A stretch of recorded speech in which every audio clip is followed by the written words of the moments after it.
Call meeting to order, stand for the Pledge of Allegiance.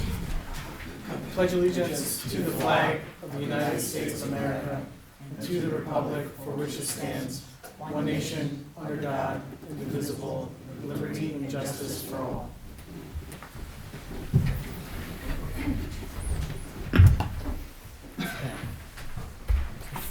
So first up, we've got a series of public hearings tonight. 3 of them have been continued since, what was it, October when we had these?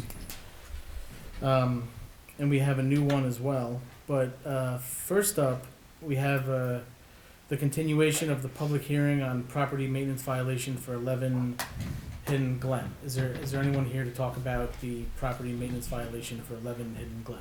That's me. Hi. Hi. I'm Jamie Pam. That's my property. We spoke last month. Yes. There's a lot of legal issues with this property. I don't know if I am going to be the owner of this house or not. What I can tell the board is when the cut season continues, if it is my property, I will maintain the lawn and make sure that it's presentable. Okay. Right now, I'm just still trying to sort out all the legal issues that are involved with this. But come spring, if it is my home, I will absolutely maintain the outside of the lawn. Okay. How long do you think you're going to need, I'm sorry, Kim, how long do you think you're going to need to determine ownership of this property? I hired an attorney and they're delving into everything, so I really don't know. They're working diligently and looking into it, but I know I'll know at least by spring, if not sooner. Okay. So if the board held it over for like 60 days until, January, second meeting in January, do you think I would come back and this give should you an report update. back at that time, or you need more time, or Could we do it in February, I think? Would that be good? first meeting in February? I mean, yeah, it's not like we're gonna be able to, Just for holidays. can't cut grass anyway this time of year, right? Yeah, So- Well, I no, mean, but it's it's all a- about the lawn maintenance, so if I could just maybe Well, March would even be better. Would it Sure. strengthen it if we just had a letter from the attorney that's investigating the ownership? Would that, It would be helpful. or be It's helpful? leadership. Could you do that? What would you like the letter to Just say? have your attorney Okay. send the town a letter saying that they're representing you and they're actually trying to determine ownership. Perfect, I could think do that. that's. Yeah, I mean, Is that a this deed would issue? allow Is us, that a yeah. deed issue? There's a lot of issues. It's the deed, there's finances involved Oh, and, sure. people who are deceased and it's, We had also reached out, we had John Hand, our code enforcement officer, reach out to the state. The state says they can't determine ownership. I don't know if there's an issue with chain of custody in the bank, so there's just stuff that has to be There determined. seems to be a problem Yeah. with the mortgage holder, so it's kind of up in the air. yes, and it's very, it's hard to get to the bottom of all these things. That's why I did hire an attorney and he is going, so I will absolutely have a Yeah. letter sent that we are, Yeah, that would be very helpful. Working Is hard the on. board all right with that, or? Good with that? I'm looking for. Until February, right? Yeah, maybe to the February, work session, town board meeting? I don't even know what that calendar's gonna be yet, so we'll just say Yeah. we haven't, set our The dates second- for next second year. meeting in February. Yeah, we could just say the second meeting in February, so we'll do that, I'll make and a, somebody would contact me when that meeting is? yeah, certainly, yeah. Okay. Yep. Okay, you have my proper address? Well, particularly if you have your attorney send a letter, then we'll send notice to the attorney. Okay, okay, that works. Second meeting in February is the 20th, so Well, it's the assuming third that week, you adopt that as what you're gonna do. so the 13th, so the 13th, Wow, so February 13th. yes, Well, ma'am. yeah, but Well, we go through the we attorney. don't know yet, so let's just say the It's the town tentative. board meeting in February, the tentative town board meeting in February. Okay, We So, have a reorganization meeting, so the days for our meetings could be different, that's why we're saying. okay, and you just want a letter from my attorney stating that he's Yeah. looking into who in fact. just have him send it to my email. If you just go on the town's website and you look up and you'll find my email, to have him, draft it, he can scan it, email it over, and maybe send a hard copy in the mail. Okay, will do. Okay, thank you. Thank you very much. Happy Thanksgiving. You too. Happy So Thanksgiving. just want a We motion want a to motion extend. to hold it to the second meeting. Okay, so if I could get a motion to hold over the property maintenance violation for 11 Hidden Glen to the second meeting in February. So moved. Second, Ms. Scott? Yes. Mr. McCarty? Yes. Ms. Michaelozzi? Yes. Mr. Wojciechowski? Yes. Okay. So next up, we have a public hearing on the proposed local law stormwater regulations continued. Should I submit Sean's? Well, it's any Oh, comments? sure. Is there any comments on the proposed local law stormwater regulations? Yes. My name is Carla Castillo, and I'm making my public comment as Chair of the Town of Cornwall CAC. And I want to say that I commend the town for making an effort to develop stormwater regulations that go above and beyond the requirements that New York State regulations place. Not only is it exerting its home rule right, it is also doing a better job at protecting residents and local businesses. Thank you. Is there anybody else? So, yeah, provide, Jen, do you have a copy of the memo from the town engineer, MHA Engineering, should we, so, just basically real quick, we have this memo from the town engineer, should I read it in, or does it? I think you should read it, Sure. and just Okay. by way of a preamble on that, Sure, if I could. sure. In the course of the public comments at the initial public hearing on this, a letter was submitted by a property owner's attorney saying that you are going above and beyond what's the required minimum for the DEC regulations for stormwater pollution prevention plans, but you don't say why you're doing it or what good can be expected of it. Now, the law is drafted with a statement of purpose. I think the statement of purpose is pretty clear, that the reasons for enacting the stronger stormwater pollution prevention plan regulations is to prevent erosion and to try to avoid flooding, which has occurred fairly recently in the town, as a matter of fact. I'm not saying it's necessarily was because of measures which could have been taken under stormwater pollution prevention plans, but if someone's disturbing property and you have stronger measures in place, you're less likely to have flooding.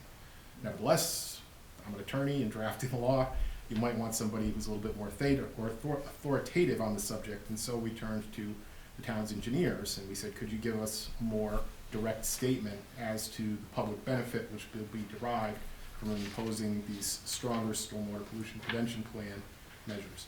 And so, the town's attorneys provided us with this memo, which I think should be spread on the record. Sure. So read it? Yeah, I can read it. Okay. Dear Supervisor Wojciechowski, pursuant to your council's request, our office has reviewed the stormwater management revisions contemplated as local law 2023, amending sections 121-1, 121.4, and 121.6. The proposed changes contemplate Chapter 121-4, Section I requires 110% water quality volume treatment for all projects requiring SWIPs. Those are the stormwater protection plans.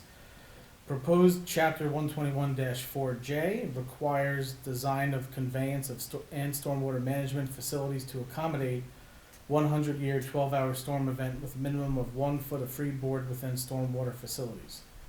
Section 121-4 subsection K requires projects with disturbance greater than 10 acres to treat at 115% water quality volume pursuant to as defined by New York State DEC Stormwater Design Manual. Section 121-60 allows the town's planning board to adopt enhanced erosion control measures to mitigate erosion during construction.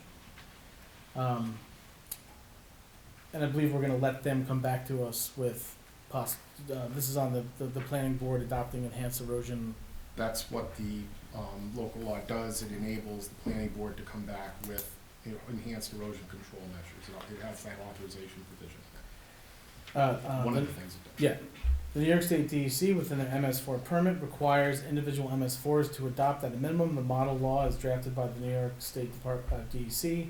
As our office understands, the town wishes to increase the volume to be treated to 110% for all projects requiring a stormwater pollution prevention plan. This concept is not dissimilar to other regulated MS4 communities, including the town of Newburgh, whose planning board requires an increased water quality volume with projects within the Lake Washington watershed. As such, the projects requiring these treatment facilities will need to increase the size of their treatment facilities to accommodate increased volume. Additionally, section 121-4K requires the water quality volume to be treated to 115% where disturbance is greater than 10 acres in order to further protect the environment. Proposed section 121-4J will accommodate increased peak flow rates as compared to New York State DEC Stormwater Design Manual being designed to convey the 100-year 12-hour storm event and provide 1 foot freeboard within the conveyance and stormwater management facilities. The proposed change to the stormwater law will help safeguard against increased flooding and erosion of on-site and downstream receiving bodies. Lastly, proposed section 121-60 allows the town's planning board to adopt and enhance erosion and sediment control standards to help mitigate erosion and sediment control issues of downstream receiving bodies during construction. Should you require anything further, please feel free to reach out to the undersigned, MHE Engineering DPC, Sean Arnott, PE, he's the town engineer. So, okay, so that's now read into the record. Before I close this out, is there anybody else wishing to make comment on this? No? Okay. If I could get a motion to close the public hearing on proposed local law stormwater regulations. So moved. Second. Ms. Scott? Yes. Mr. McCarty? Yes. Ms. Michaelozzi? Yes. Mr. Wojciechowski? Yes. Okay, so next up, I have the continued public hearing on the tree preservation law. Is there anybody wishing to make public comment on the proposed local law? Yes. Thank you. I'm recovering from an illness, so if I'm not able to make it through without going into a coughing fit, I'm going to ask Kate Krimsky, a CAC member, to complete the reading of my public comment. My name is Carla Castillo. I live at 69 Hasbrook Avenue. I present this public comment in support of the proposed tree preservation local law as chair of the Cornwall Conservation Advisory Council and on behalf of the CAC members, some of whom are present here tonight. I strongly urge the town board to adopt the proposed local law. I also urge the planning board to exercise section 138-12 tree removal permit procedures and requirements, part H, to the fullest extent possible. A tree preservation local law has been on the CAC's active agenda since 2020, and the CAC has worked since 2021 to develop a draft local law. The CAC has clearly expressed its focus on trees as part of its authorized scope of work to the Town of Cornwall board members since its presentation of the CAC 2018-2019 action plan to the board in 2017. At the October 2020 town board meeting, the CAC presented its 2020 through 2025 action plan, which indicated its intent to develop what was termed a tree protection law by 2020, which was action 5.5. The removal of over 200 trees from the Cornwall Golf Course located on Hasbrook Avenue beginning in March 2021 gave new urgency to the development of a tree preservation local law. The CAC's reporting to the town board of the work on the proposed tree preservation local law was made to then Supervisor Randazzo and the town board by a memo dated May 3rd, 2021, subject line tree ordinance review status update. The current local law evolved through input received from town staff, planning board members, planning board attorney, town planner, town engineer, town board legal counsel, and various community stakeholders. Local governments statewide have enabled tree preservation ordinances and local laws. The New York State Association of Conservation Commissions has compiled an online library of ordinances adopted by local governments statewide. Ordinances include focus on farmland and agriculture, aquifer protection, wetlands, and tree preservation, amongst many others. Specifically, 103 local governments across 6 DEC regions have adopted local laws and ordinances in protection of their jurisdiction's trees. The board's approval of the proposed tree preservation local law would put the town in good and growing company statewide. The benefits of protecting the town's existing tree canopy and/or replacing lost coverage addresses environmental goals set by the New York State 2019 Climate Leadership and Protection, Community and Protection Act, and the IPCC's recent recommendations that highlights afforestation and reforestation as one of the top 5 measures for sequestering carbon.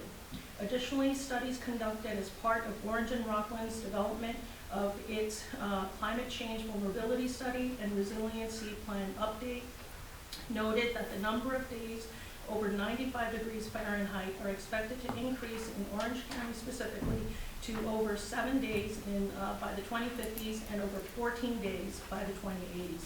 Additionally, the ONR studies also noted that the maximum daily temperature is expected to reach 105 degrees by the 2050s and 112 degrees by the 2080s. The added environmental and economic benefits of trees are outlined in my June 6, 2021 memo to the board. The adoption of the proposed local law helps safeguard the town's population through a healthier local climate. Thank you. Thank you.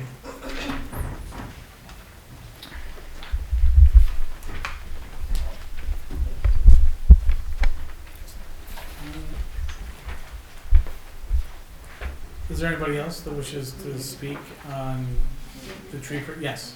I don't know, this isn't exactly the same thing. I agree with everything Carla said. We used to have a tree warden, and we don't have one anymore. And as you drive around and look around, there are so many dead, fallen trees. They're falling on the roads, they're taking power out. I was critically injured in 2018 when one fell and crushed my car. It's terrifying. Is there anything that can be done to have someone, just go around and monitor the different trees? Because all the ones when you're on 32 or they fall backwards, but there's nothing preventing those from, it's a terrible accident waiting to happen. So there's actually very specific requirements to appoint someone. Like you can't just appoint citizen Right. Q to be a tree warden, and we've had a difficult time finding somebody that wants to do it without being paid, or we've had some residents that have said, I'll do it, but I would need the town to pay for my training. And in New York, so in Massachusetts, they actually have a tree warden training program that you can take, but New York doesn't have that. You have to be like you have to be like an arborist, or you have to be someone that has not like some type of credential in that area, and we've just not been able to find somebody that can do that. So the board obviously has a few options that we can consider, but if we don't have a properly licensed, credentialed volunteer that's willing to do it, then we'd have to find some other arrangement where the town pays somebody to do the job of tree warden. I don't know if, right? Right now, the highway department is Yeah. pretty much filling that role. They go around and check on dangerous trees when they go down the roadways if they happen to see them. But there's no one designated to the tree warden role per se. I've had at least 5 fall on my road. Yeah, I know, I spoke to Eric Denaga, who's the Orange County Commissioner, on a different matter, but then we got talking about roads, and I know he has his crew going around on the county roads, and also the state does the same thing, and they go back, I think they go back to 25 feet from the road, and it's to look for what we call snags. Snags is a dead tree, potential faller that could fall down during like high winds or just for unknown reasons. And I know about Innocent, I'm very familiar with it. But that happens quite often. It happened another one time down on the Highland Mills on 32 one time, several years ago. But anyway, so there's people doing it. I know departments are doing it. Unfortunately, a lot of them are just like short-staffed and they got like a bunch of other work going on. Yeah, unfortunately, our trees so many of them have reached their lifespan. Yeah. And with the climate as it is and everything else and the storms, it's an accident waiting to happen. Yeah. Okay, thank you. Yes. The county's very responsive. If it's a county road, if you call them up, Yeah. they'll send somebody over. Yeah, no way.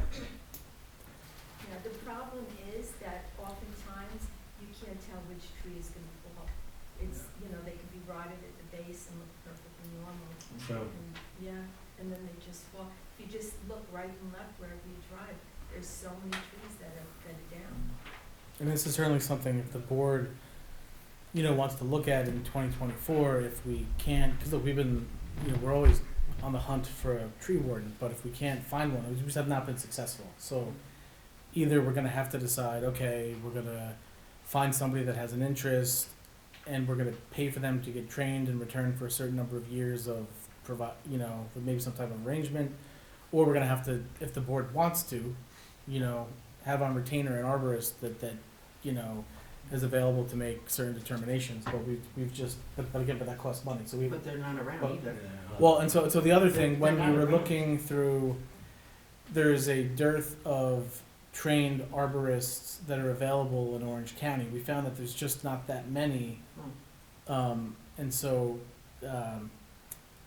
which also informed, because when you're gonna put a law in place, you wanna make sure that there's the professional services and consultants that are available to, enable you to, use to enforce the law.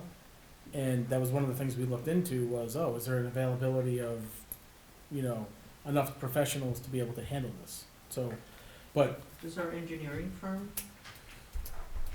could they have some input on that?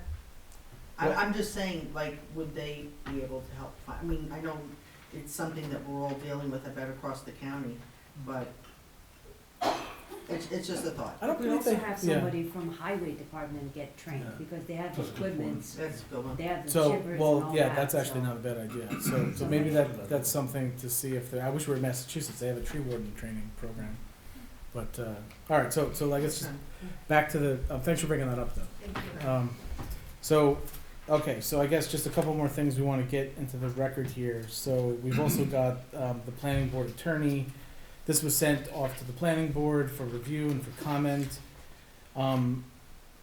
They actually, they declined to send us a formal letter, with any changes or comments on the tree law. I mean, I will say that the planning board attorney, Mr. Cordisco, he was involved in the development and the review of this local law. He reviewed it, he made sure, because ultimately the planning board's gonna be the place where this is going to be, handled.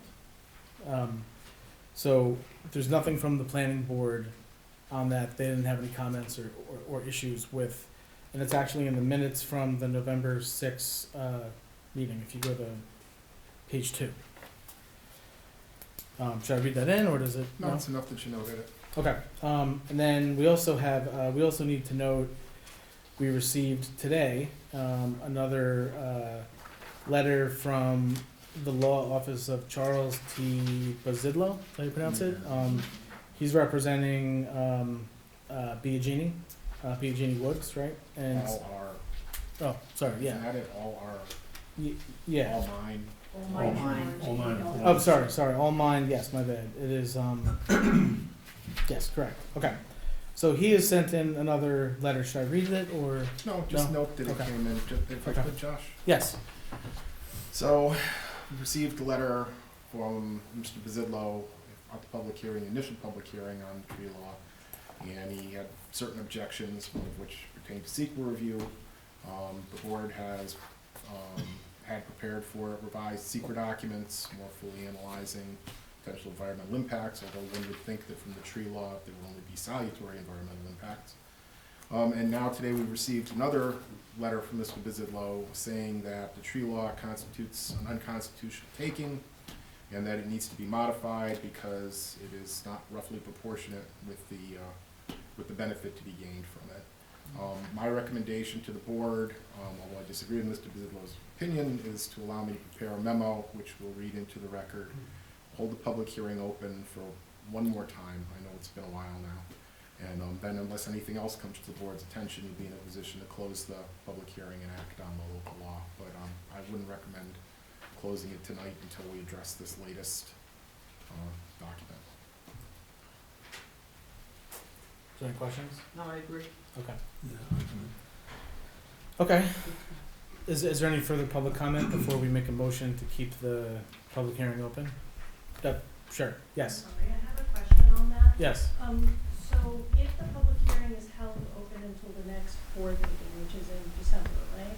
Yes. Then what if another board memo comes from the, from this same lawyer?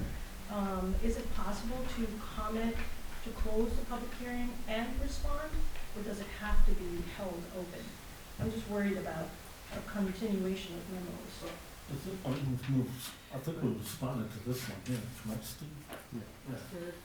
It's a different, Different if I'm comment. understanding this right, it's a different comment and it's a different position from even the last time. I thought. Very different. Well, if I could just address Yeah. that. Sure. I don't mean to So we have to address. overstep, but, first off, no, the board does not have to hold the public hearing open. public hearing was noticed for today, you've received the comments, you could close the public hearing.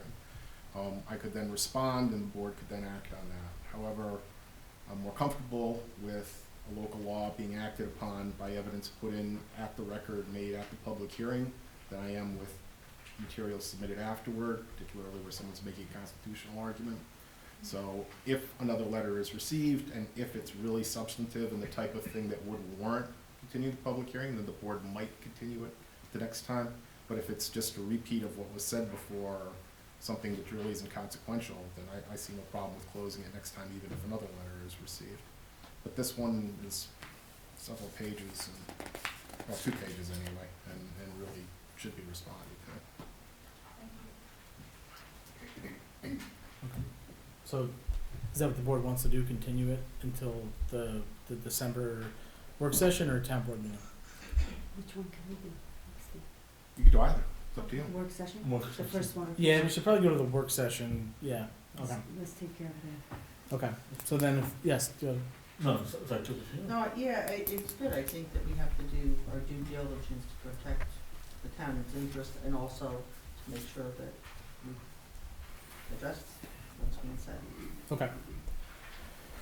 So then if I could get a motion to keep the public hearing on the proposed local law, tree preservation law, open until Just send it to this one. the December 12th, work session. So moved. Second. Ms. Scott? Yes. Mr. McCarty? Yes. Ms. Michaelozzi? Yes. Mr. Wojciechowski? Yes.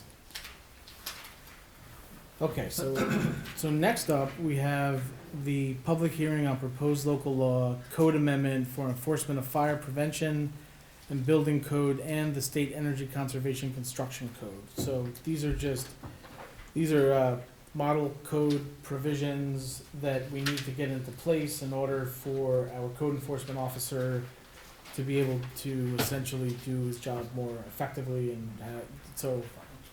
Yeah, well, I mean, fire inspections, building code enforcement, and, other provisions. So, it's taken us a while to get here, but this is something really important we gotta get into place. And, is there any public comment on the code amendments for enforcement of fire prevention, building code, and the state energy conservation and construction code? No? Okay. So then, I think if there's no comment, then we should close it and we should act on this tonight. Sure. So if I could get a motion to close the public hearing on proposed local law, code amendment for enforcement of fire prevention and building code and the state energy conservation and construction code. Can I get a motion to close the public hearing? So move. Second. Ms. Scott? Yes.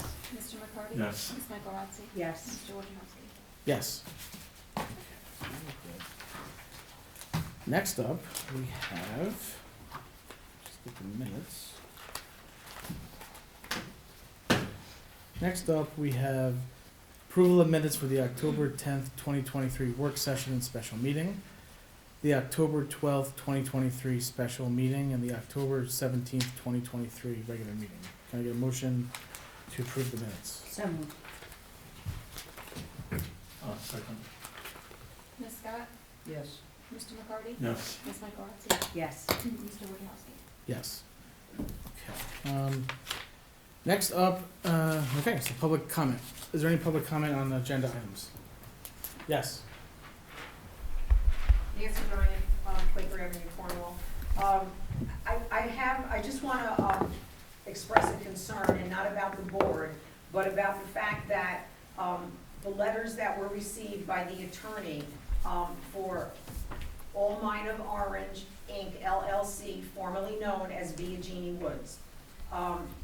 My concern is they seem to be now going against anything that would protect the community. And they did this last night, and this is my opinion, they did this last night at the Zoning Board of Appeals meeting, which is now held open for another month. They are not happy with stormwater regulations, they're not happy with tree preservation law. What's gonna be next? So it seems like we are now going to go against public entities that are trying to protect the community and their property and those sorts of things, and I would please urge this board to hang tough and not give in to them, because this to me is so unacceptable, and it seems to be gaining speed by this group. Thank you. Thank you. Is there anybody else? Public comment on agenda items? I didn't begin. Quick Yes. question.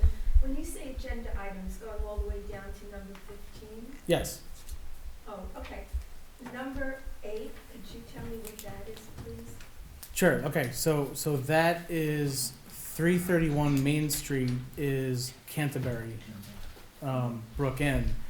And when the town was doing its I&I in Cornwall Sewer District 1, there was, when they were digging, they found what we thought was a spill.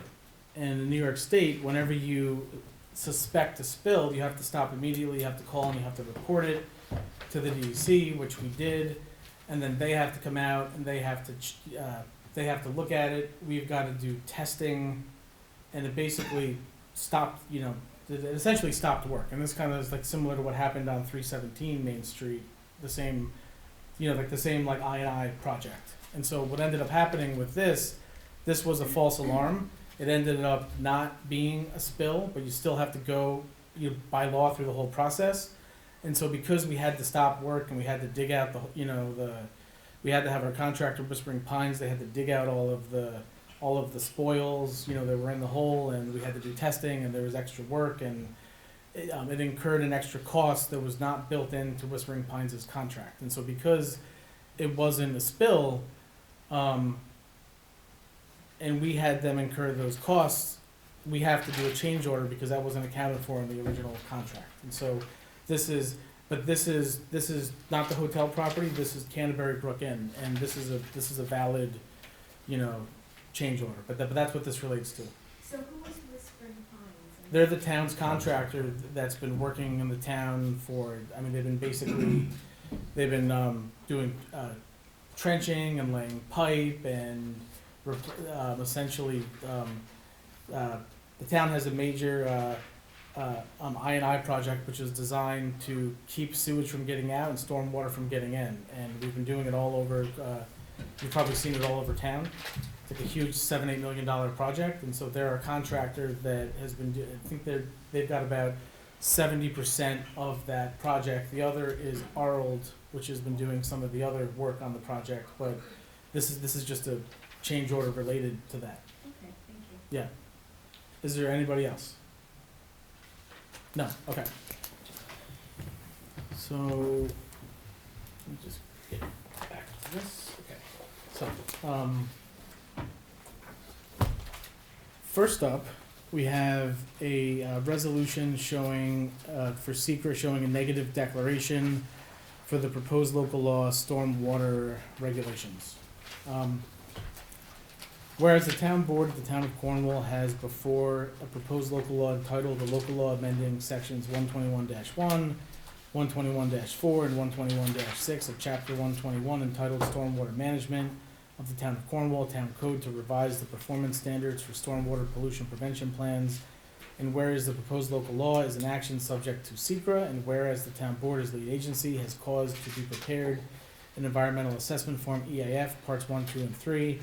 And whereas following due notice, the town board has conducted a public hearing on the said local law and heard all persons interested in the subject matter thereof. And whereas the town board, as assisted by its consultants, has considered the potential environmental impacts of the proposed action. Now therefore be resolved as follows. That the town board accepts and approves the said EAF parts 1, 2, and 3, and the town supervisor is hereby authorized to sign the same. That after considering all of the information presented to it, including the EAF, the town board adopts the negative declaration attached hereto. Can I get a motion to approve the negative SECRA declaration? So moved. Second. Ms. Scott? Yes. Mr. McCarty? Yes. Ms. Michaelozzi? Yes. Mr. Wojciechowski? Yes. Is there an error? It says, Mr. Gaba, on the second page of this, unless I'm just, the town of Fishkill Town Board as lead agency? Oh, my goodness. So I'm Yes, sorry. That yes, should be that's on that town of Cornwall, obviously. Yes, So we made that, okay. okay. Yep, Good job. that was a good, okay, gotcha. That's what you wanted to. Thank you. Well, I need to know where I am what day. I was just gonna say. Okay, all right, so, so next up, we have the resolution putting the adoption of the local law in place. So, whereas the town board has considered the adoption of a local law entitled, a local law amending sections 121-1, 121-4, 121-6 of chapter 121 entitled Stormwater Management of the Town of Cornwall Town Code to revise the performance standards for the stormwater pollution prevention plans. Whereas the following due notice, the town board held a public hearing on the proposed local law. Now therefore be resolved as follows, that the town board does hereby adopt the above local law, which said local law shall be effective upon publication, posting and filing in the office of the Secretary of State in Albany. Can I get a motion to approve? So moved. Second. Ms. Scott? Yes. Mr. McCarty? Yes. Ms. Michaelozzi? Yes. Mr. Wojciechowski? Yes. Okay, so next up, we have local law, tree preservation. I have it down for discussion, but I mean, we basically spoke about this during the public hearing. So basically, yeah, we're gonna come back to this. We'll get a memo from the attorney addressing the letter from the attorney that submitted on behalf of their client, and we will have this back on the agenda for possible adoption at that time. So, Work session in December. yeah, the 12th, Yeah. yep. Next, we have a resolution, local law for the code amendment for enforcement of fire prevention and building code and the state energy conservation construction code. So this resolution would put these model code provisions into place. Whereas the town board has considered the adoption of a local law entitled, a local law to amend the town code chapter 84, fire code prevention and building code administration, and to enact a new chapter 157 to the town code entitled provisions for the administration and enforcement of the New York State Uniform Fire Prevention and Building Code and the State Energy Conservation Construction Code of the town of Cornwall. And whereas the following due notice, the town board held a public hearing on the proposed local law. Now therefore be resolved as follows, that the town board does hereby adopt the above local law, that the said local law shall be effective upon publication, posting, and filing in the office of the Secretary of State in Albany. Can I get a motion to approve? So moved. Second. Ms. Scott? Yes. Mr. McCarty? Yes. Ms. Michaelozzi? Yes. Mr. Wojciechowski? Yes. Okay, so next up, I have the kennel agreement between the town of Cornwall and the town of New Windsor. This is our cold weather kennel. This would just authorize me to sign the terms of the agreement, or to sign the agreement to allow us to put this into place. Are there any questions? Okay. Whereas the town board has before it a proposed kennel agreement between the town of New Windsor and the town of Cornwall for provision of dog control services, and whereas the town board finds the terms and provisions of the proposed kennel agreement to be acceptable. Now therefore be resolved as follows. The town board hereby approves the kennel agreement with the town of New Windsor, a copy which is attached, and the town board hereby authorizes the supervisor to sign the dog control agreement and all documents necessary to implement its terms and provisions. Can I get a motion to approve the agreement? Moved. Second. Ms. Scott? Yes. Mr. McCarty? Yes. Ms. Michaelozzi? Yes. Mr. Wojciechowski? Yes. Okay, so next up, we have a resolution, Village of COH request for real property tax exemption for the water system. So, again, this is something we do every year. As you know, we tax their facilities. I think it's roughly $200-something thousand a year. And then in return, they have the ability to raise their rates to recoup those extra taxes that the town and school districts are charging, to the village. And so every year they ask us for this, and every year we say no, and then in response, they have the ability to raise the water rates. So if the board doesn't have any issues with turning down their request for exemption, then let's do this. We do this. Do you have any questions, Tim? No, I don't have any questions, but I will advise the board that, I know that there's, could be an IMA that could be struck to develop a stronger one between the village and the town. lot of it relates around water and about rates and about the subject matter. So this, you know, definitely, this is gonna come back up again. Oh, yeah, it is most, Can you elaborate on that? This IMA? The IMA is, right now, it's does not, the IMA is up to 2009, one's for sewer, one's for like water, it's all extremely old, and it just needs to be updated. we don't actually even have a water. Oh, we don't have water? No, Okay. nobody can even, so, and I mentioned this, Those at ones, the sewers. previous couple of meetings where we have a sewer agreement that we found that goes back to right around the time that, Cornwall Sewer District One was built, after the Clean Water Act was passed and we got money and it got built, et cetera. But the only thing we can find that deals with water is actually why the village can charge the extra rates, and it goes back to Mayor Donahue when the town decided to tax the water facilities. In return for that, they got the village to pass a resolution that allows them to charge up to 80% higher. So, but there is no actual current IMA in place, and I know that's one of the things that we want to get into. Yeah, and as you know, there's the water committee. Yeah, there's no IMA in place that says Right, the that's village. why I thought I missed something. No, there is none. Yeah, there's So none. they want to try to establish one, Yeah, so we don't have stuff like this, or, water mains keep going up, or yeah. So as you know, the try village, to get both boards together to work Yeah. on something. and as you know, Tim you're currently on the water committee. He's the liaison to the water committee. And so at some point when they put out a report, again, I would probably not December. I would say sometime in January, we'll get back together on this, but we definitely want to get an IMA in place, because one, we don't have one, so we don't, but anyway, that's, as far as this goes, we need to turn down this, tax exemption. So, whereas heretofore, the town board of the town of Cornwall has received a request from the village board of the village of Cornwall and Hudson to grant tax exemption from the 2024 taxes on certain properties owned by the village of Cornwall and Hudson in the town of Cornwall, outside of the incorporated village of Cornwall and Hudson, and whereas the town board has considered the request from the village board, now therefore be resolved as follows. That the town board does hereby adopt this resolution denying the request of the village board of the village of Cornwall and Hudson to exempt certain properties in the town of Cornwall outside of the village of Cornwall and Hudson, which said properties are used by the village of Cornwall and Hudson for water supply purposes. Can I get a motion to approve the resolution? So moved. Second, Ms. Scott? Yes. Mr. McCarty? yes. Ms. Michaelozzi? Yes. Mr. Wojciechowski? Yes.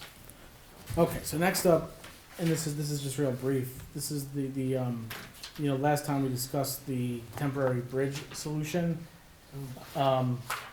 We're not gonna act on this tonight. I've asked the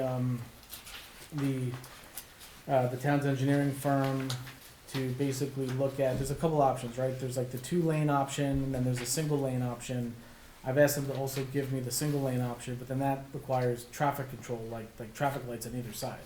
So he's gonna give us both, and then as soon as I have that, we can discuss this internally. But there's not gonna be there's no easy, quick, like put down a metal plate on top of this and people can drive over it, because the engineer has to put his license on the line to say that whatever goes there is gonna support traffic and is gonna be safe. And this is what the town's engineer is comfortable saying is safe to have traffic going over. So this is a expensive solution. I mean, I think it's conservative pricing. I've asked him to look at possibly knocking off some dollars to this. Maybe we can get 40 or 50 grand off a $340,000 price tag for a 1-year temporary bridge. But FEMA will pay up to 75% of the cost. But we'd be on the hook for 25%. So we still need a little more on this, but I think for the December meeting, we'll come back to this, and I'll ask the board to make a decision on this, one way or the other, and then we can move forward from there. I know it's very inconvenient with all the construction all the work going on Mountain Road. People can't go up that way to 9W, and now you have this blocked off, so people have to come all the way down into the village to get on, all the way down to town to get, onto 9W, and I know that's causing some inconvenience for residents. We just have to weigh that factor, and I think we're also still trying to find out, is there any, like emergency services, protocols that we have to have in place, like is it a risk to not have that open? Like can like EMS, police or fire not get to houses on that road, right? If that bridge is closed, so I think, I don't know if you have any thoughts on this, Chief, as far as, have you had any issues, like, No, I mean, it's Yeah. accessible from both sides, so. okay, You think he said that, Yeah. last week? okay. So then, I think we'll just wait, this will be back on the agenda in December, we'll have more information, more pricing, and then we can decide what we wanna do with it. Okay, so next up, we have a series of change orders. The first being, we've got the change order number 6, and this is for the soil contamination work at 331 Main Street, which is Canterbury Brook End. And if you note, you'll see the net change resulting from the change order on the second page. Is there any questions? No. My only question is, Yeah. because I've been on the DEC site, and I see the address and the spill date.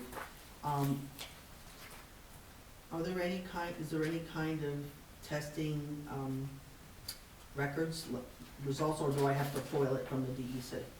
Did we get anything as the town? So, we would have the test results back that showed that there was no spill, and then DEC, there would have been, until the DEC closed the spill, there would have been an open spill number on that address on the DEC's website. Yeah, they have a number on here, so, okay.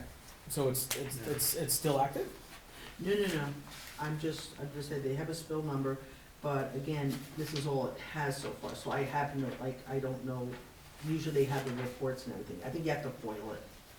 But you don't have anything? Yeah, so the only thing I have would be the test results from the testing company that actually I know we shared this at an earlier meeting, when this was what, March, when this happened? It was, but also you could probably go and talk to. Yeah, I'm gonna go on because Yeah. again, You could test probably results, talk- I'm always looking for the numbers, I'm always Right, looking at the understand that. chemicals, I'm always looking, those are You things. could probably talk to Gary or Okay. John, and he could probably steer you the right I direction. can go on there, I can do it too, I think, I just thought I'd ask. But there's still, right? Yeah. Keep it, Yeah, I mean, like the that's it for this, the important thing is that they didn't find anything on this site. yeah, well, Yeah, so it was a suspected spill Right. that ended up being nothing. So Sheen, I think that's it. Well, yeah, I You guess. talk to it or whatever. Yeah. Okay. So whereas the town board entered into a contract with Whispering Pines Development Corp., the contractor for sewer district number 1, inflow and infiltration and surcharging mitigation, the project. And whereas the town board has received a request from MHE, the town's consulting engineer, to process the attached change order number 6 to the said contract. And whereas it is appropriate for the town board to adopt a resolution authorizing said change order, now therefore be resolved as follows. That the town board of the town of Cornwall approves the change order in, annexed here too, and authorizes the town consulting engineer to direct the contractor to proceed with the change. That the supervisor is authorized to execute the change order on behalf of the town of Cornwall. Can I get a motion to approve? So move. Second.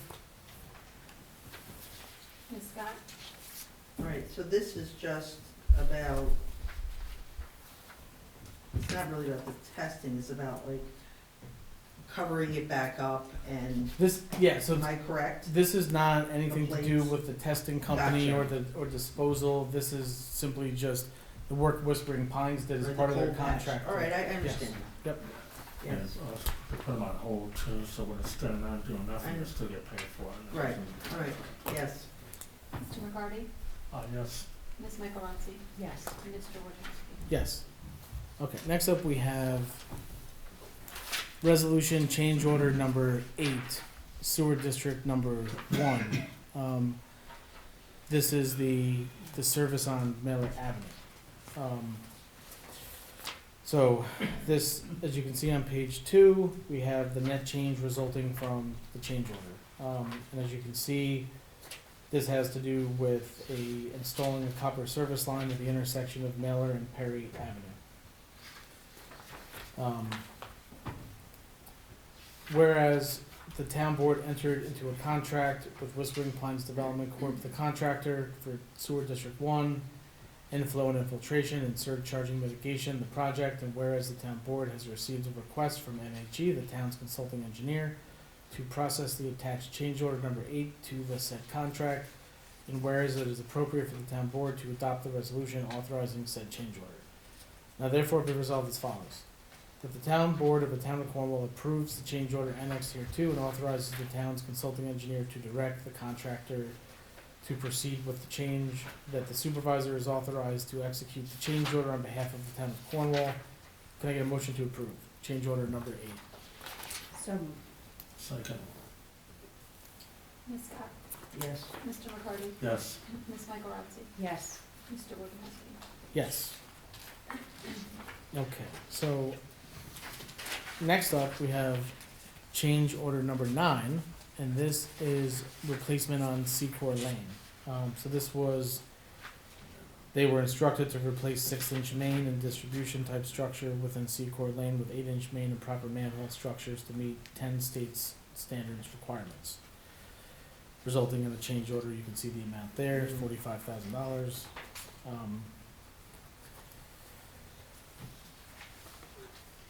Whereas the town board entered into a contract with Whispering Pines Development Corp., the contractor, for sewer district number 1, inflow and infiltration and surcharging mitigation. And whereas the town board has received a request from MHE, the town's consulting engineer, to process the attached change order number 9 to the said contract. And whereas it is appropriate for the town board to adopt a resolution authorizing said change order. Now therefore be resolved as follows.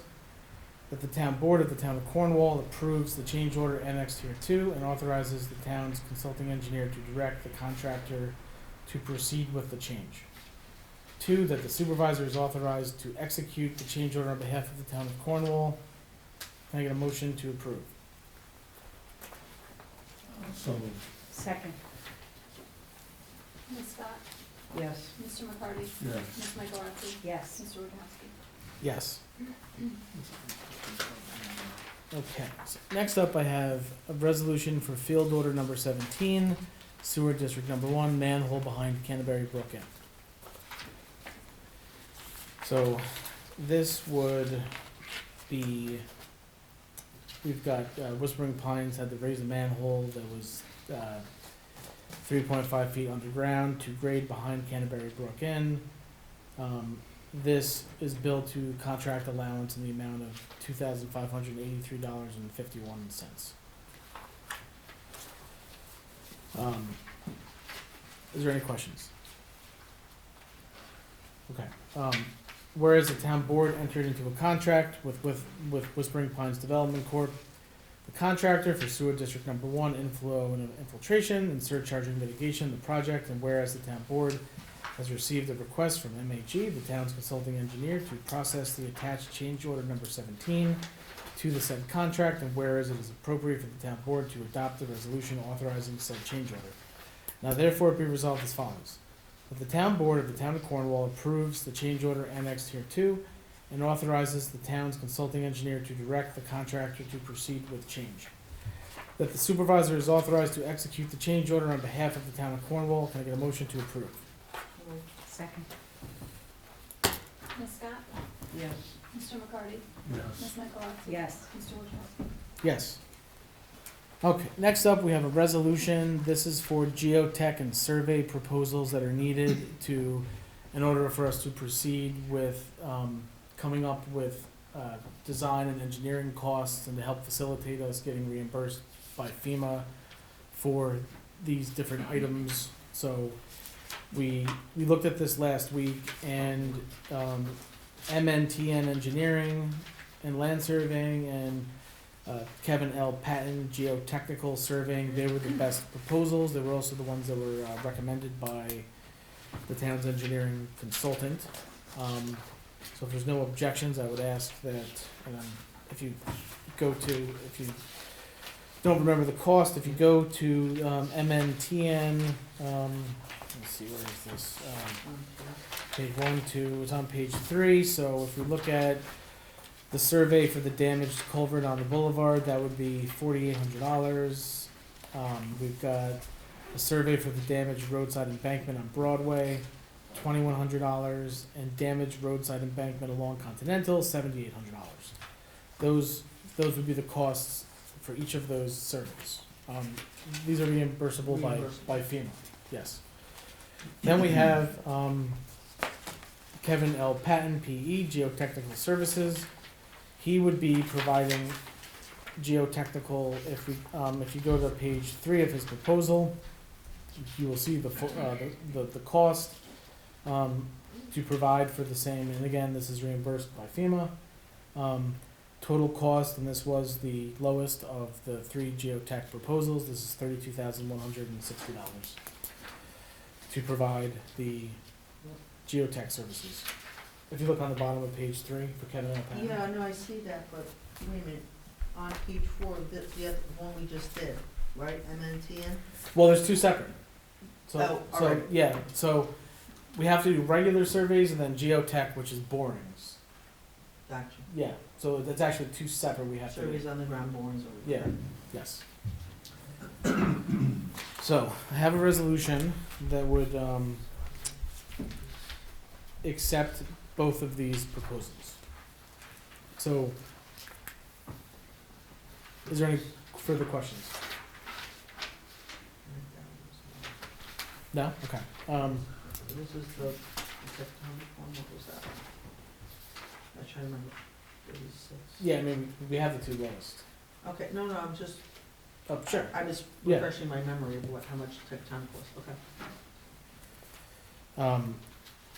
Whereas the heavy rain and flooding event on July 9th, 2023 caused substantial damage to the roadways and adjoining areas on the Boulevard, Broadway, and Continental Road. And whereas the town solicited requests for proposals, RFPs, for geotechnical engineering services and professional surveying work in regard to the project to make repairs to the Boulevard, Broadway, and Continental Road. And whereas in regard to the geotech engineering services, the town has received proposals from Tectonic Engineering and from Kevin L. Patton, PE. And whereas in regard to the surveying work, the town has received proposals from MNTN Engineering and Land Surveying and from CT Mail Associates. And whereas the town's consulting engineers, MHE Engineering, have reviewed the RFPs and have reported that all responding parties are responsible and capable professionals, but the lowest proposals were submitted by MNTN Engineering and Land Surveying and by Kevin L. Patton, PE. Now therefore be resolved as follows.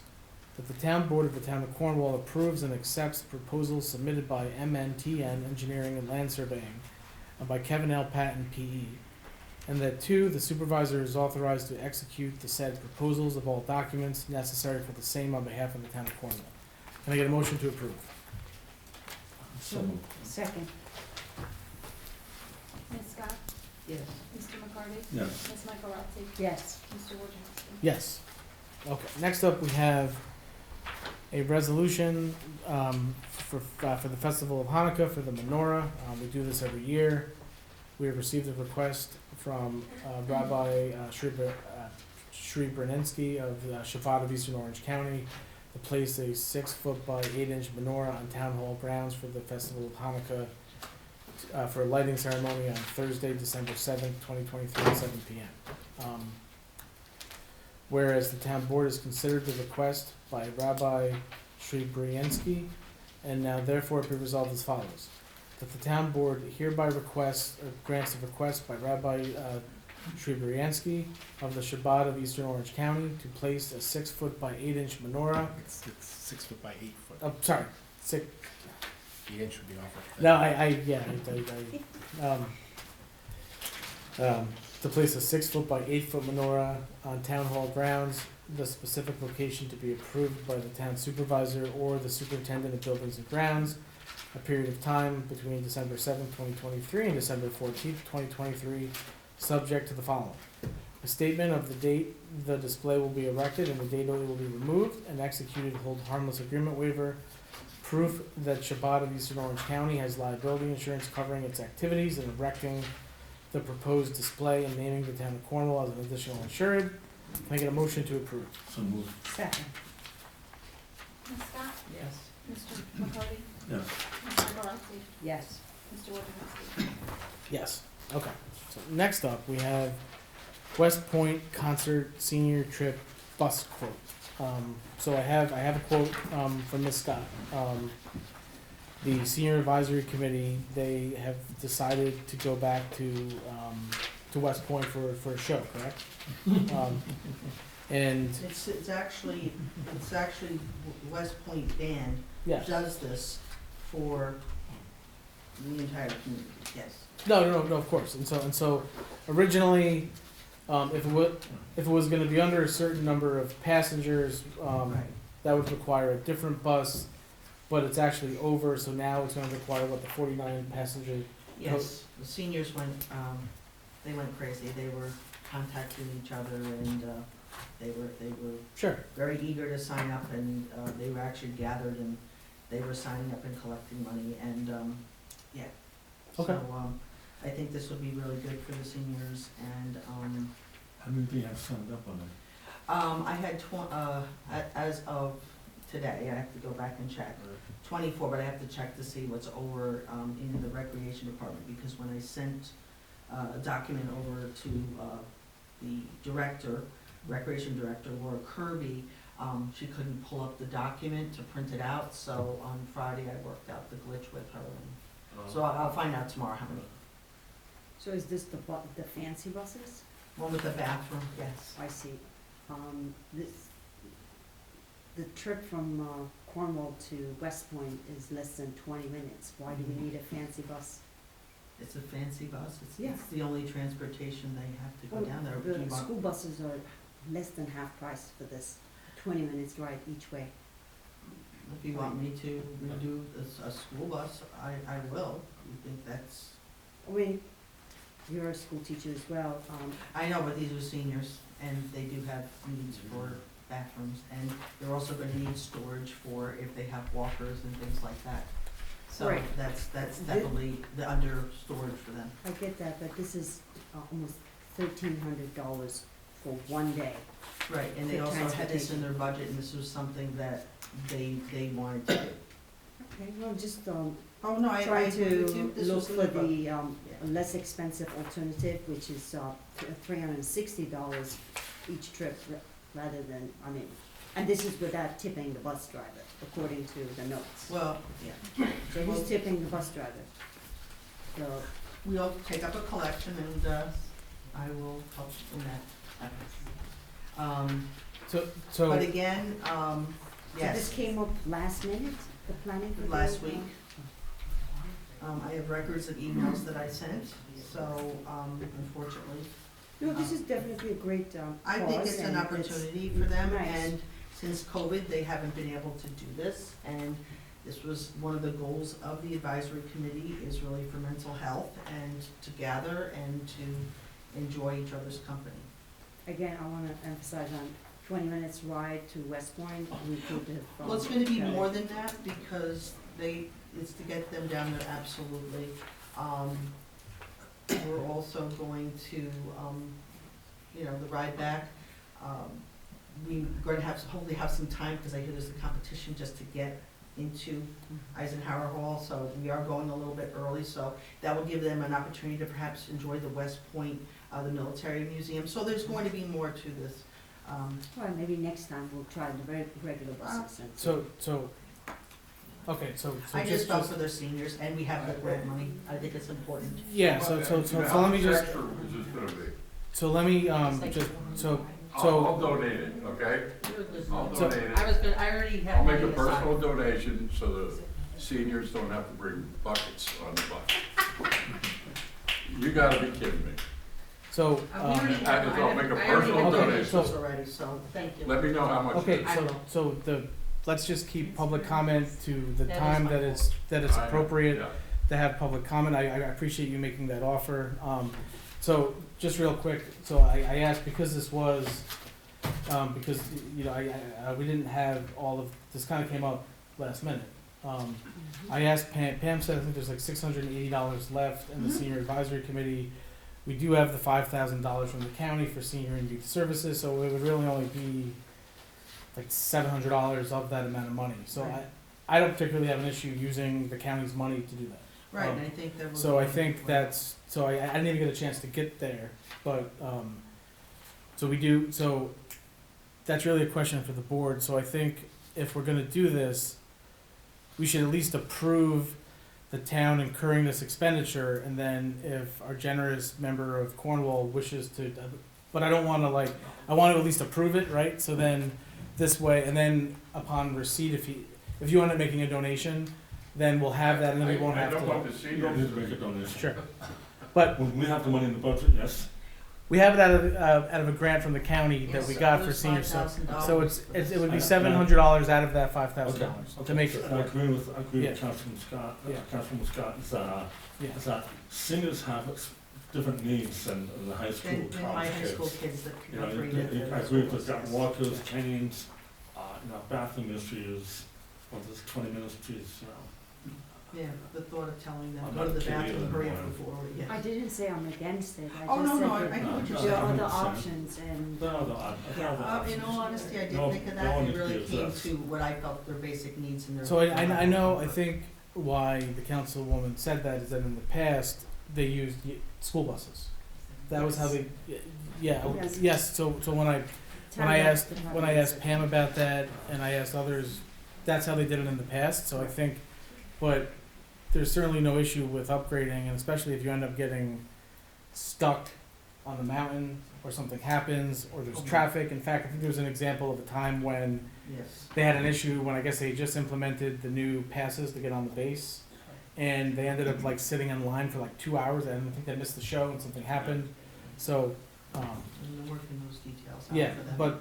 but one of the things though that just, and you know, the board, or not the, I'm sorry, the rec department, as you know, sent us all an email today, Mhm. right? And so all they ask is that we just, you know, anyone that's a liaison via rec, youth, senior, try to do a better job of letting them know and involving them and not have things come like, you know, last minute. I don't know if this could be helped, but No, it really couldn't, and when Yeah. I didn't get a response, I actually texted her because I hadn't heard from her, and then I found out there was a problem with the document, so. sure. Again, I was working with her and I have the emails to show that. Okay. And I didn't hear, actually, I'm gonna meet with her tomorrow and, Sure. work out the rest of it. Yeah, I just want to reiterate that to anyone that course. works with them because they, I've So always going had a forward- pleasant Yeah. working relationship with Laura Kirby, the director. She's away, I heard, she's not even here, she's Oh. away. Well, then why did, well, when I. Phyllis is there, she's a co. Okay, she'll but the funny thing coordinate. is I never got a response, so I didn't know that. Thank you for the information. okay, so if I could get a motion to authorize, approving so you just need the 149 passenger bus, you don't need both the 23 and No, 49, no, just the. no, absolutely not. Okay. Unless the, So- you can have the doors, but I don't think So if I could get a motion to authorize the 49 passenger coach bus with the bathrooms for $12.95, we'll take whatever's left in the budget line and then we will, if I could, make a motion to take, to approve this and then take whatever the balance is from the $5,000 grant from the county for senior services. So move. Oh, well, I'll second it. Okay. Ms. Scott? Yeah, I mean, I just wanna, like, I know there's some things, and these are questions for Pam, but when I'm looking at some of these federal programs for aging, cultural recreation, there are surpluses too, I just want to let you know. I didn't say anything. Yeah, so I'm just gonna say, there's money for this, and that's what the intent of it is. But yes is my vote. So, yeah, so as far as the other budget lines are concerned, so, we have to spend down the lines we have first, and there are, depending on the funds that those budget lines are in, maybe they're not for seniors, maybe, but irregardless, we have the money from the grant, and so we'll Okay. subtract the balance. So if I get a motion to approve. So, I think we already did You it. did, you're voting. Okay. We voted. Sorry. Mr. McCarty? Yes. Ms. Michaelozzi? Abstaining. Mr. Wojciechowski? Yes. Okay, next up, we have accept Spirit of Blue Safety Equipment Grant from the Police Department. So, Chief Geppert submitted a grant, for these, there are these things called, Angel Devices, Guardian Angel Devices by Spirit of Blue. You wanna just explain what that is? Yeah, so it's essentially like a rectangle device about this big. Picture a police light bar, but wrapped around a small square. And so they wear it on their shoulder, and if they're getting out at night or even during the day, at an accident scene on the mountain or wherever, they tap it and it basically gives them like an emergency lights for their person. I've been seeing them around over the past few years and thought they were very interesting. And, yeah. Cool. So they're willing to send one for each officer with an accessory mount too. Yeah, that's great. Thanks for doing that. That's really nice. So if I could get a motion to accept the grant for $1,516.29. So moved. Second. Ms. Scott? Yes. Mr. McCarty? Yes. Ms. Michaelozzi? Yes. Mr. Wojciechowski? Yes. Okay, so, this was, and I apologize for this, we have a existing bond resolution in place that deals with phase 2, upgrades to the Shore Road treatment plant. And after review, and also, taking in some additional information, the DEC may also change our, speedies permit, which may also require us to do some additional work. And so in order to be able to accommodate for that, we need to increase the amount that we're able to bond out for the Shore Road Phase 2 project. And so what this would do is, this came in at like 5:15 PM tonight from our bond counsel. But what this would do is, this would set a public hearing for December 12th regarding the proposed increase in the amount that we can borrow to make improvement to facilities at the Shore Road treatment plant. So let me just take this as well and put this into the record, since we didn't post it online, since it came in afterwards. Just pass these out. You should probably take a copy yourself. Okay. So this would just basically, if we pass the resolution, this would set a public hearing to be held on December 12th, 2023. Is there any questions? And as you know, we have this ongoing Phase 2 project, and we're gonna have to start it, and but we need to be able to increase the amount of the borrowing. This is September 12th. Yeah, this just sets a public hearing. Yep. We need to basically, move the amount that we're allowed to borrow from 9 million to 10 million to reflect additional, costs that we're gonna incur, because we believe the DEC is gonna change our permit and require us to do some different things at the plant. So again, this is just gonna put a public hearing in place, and we can, the public can come and comment on all of that. I mean, this is our largest sewer district, so there are a lot of ratepayers that pay into this sewer district. Also includes the village as well, because that's where they process the village's effluent, is that Shore Road, plant. Is there any questions before are you okay with me, with scheduling the public hearing? Sure. Okay, so if I could get a motion to waive the reading of the resolution. So moved. Second. Ms. Scott? Yes. Mr. McCarty? Yes. Ms. Michaelozzi? Yes. Mr. Wojciechowski? Yes, okay, let me come down here to, now therefore it be ordered that a meeting of the town of Cornwall, of the town, be held at the town hall at 183 Main Street, Cornwall, New York, on December 12th, 2023, at 7 p.m. to consider said increase in the amount authorized to be spent for the increase and improvement of facilities of the district, and to hear all persons interested in the subject thereof concerning the same, and for such other action on the part of the town board with relation thereto, as it may be required by law, and be it further ordered that the town clerk publish at least once in the official newspaper of the town and post on the signboard of the town maintained pursuant to subdivision 6 of section 30 of town law a notice of such public hearing, substantially in the form attached hereto as Exhibit A, the first publication thereof, and said posting to be not less than 10 nor more than 20 days before the date of such public hearing, dated November 21st, 2023. Can I get a motion to approve? So moved. Second. Ms. Scott? Yes. Mr. McCarty? Yes. Ms. Michaelozzi? Yes. Mr. Wojciechowski? Yes. Okay, so next up I have correspondence, and this is, we got this from the Department of Transportation. If you also want to put this into the record, since this did not get, so this will be available to members of the public when, ultimately when the meetings come out, this will be part of that? Okay, just want to make, okay, so this is from the Department of Transportation. This is just acknowledging the receipt of, if you may recall, we had passed a resolution requesting that the county highway, commissioner for Department of Public Works, basically sign off on the form and submit it up to the state to request a reduction of speed limit on Angola Road. This just, if you look back through this, you're gonna see that it was signed off on, we signed it on October 12th, the town clerk, and then, which would have been the meeting, and then we sent it up, the county signed it on November 2nd, and then it got forwarded up on November 3rd, by the principal engineer for the county. And then on November 15th, we had the Department of Transportation acknowledge receipt. They've assigned it a tracking number, which is T23-357.